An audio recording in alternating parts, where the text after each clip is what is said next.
Problem I will be his translator. And what is your name? Jimmy Chokkili. Yes, proceed. Thank you, sir. അതെ correct ആയിട്ട് പറയണേ. Divorce case കൊലപാതക case ആക്കരുതിട്ടാ. Trust me. So, are you willing to give her a divorce? No sir. മലയാളത്തിൽ പറഞ്ഞാൽ മതി, ഞാൻ തർജ്ജമ ചെയ്തോളാം.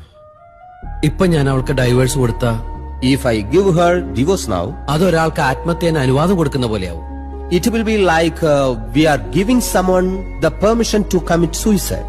My wife is an addict. She needs the treatment. My wife is an addict. She needs treatment. I heard that. മലയാളത്തിലല്ലേ പറഞ്ഞത്, മലയാളത്തിൽ പറഞ്ഞാൽ മതി. സോറി. Continue. എനിക്ക് പല കാര്യത്തിലും അവളെ നിയന്ത്രിക്കേണ്ടി വരും. അതൊക്കെ ട്രീറ്റ്മെന്റിന്റെ ഭാഗമാണ്. I have to restrict her from so many things. That's part of the treatment. ചില രോഗികള് ചികിത്സയ്ക്ക് വിധേയരാവാൻ സമ്മതിക്കില്ല, പ്രത്യേകിച്ച് മാനസിക വിഭ്രാന്തി ഉള്ളവര്. Some patients may refuse to take medication, especially people who have mental problem. പക്ഷെ അവരെ നാം ചികിത്സിച്ചല്ലേ പറ്റൂ. ഒരു കുടുംബത്തില് ചട്ടിയും കലാവുമ്പോ തട്ടിമുട്ടിക്കിരിക്കില്ലോ സാർ. മാറ്റി പറയാൻ പറ്റൂ. എനിക്കിങ്ങനെ അറിയുള്ളൂ. Potty. Families like pot and another pot. When they hit together, they will make sound. Cling, bling, bling. ഇനി മാതിരിയൊന്നും പറയല്ലേ. എനിക്ക് അവളെ ഓജസ്സും തേജസ്സും ഉള്ള ഭാര്യയായിട്ട് തിരിച്ചു വേണം. നീ വെള്ളം ഇറങ്ങാതെ ചാവൂടാ.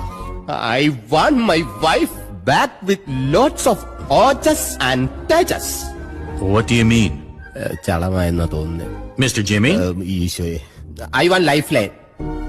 Lifeline? Phone a friend. Phone?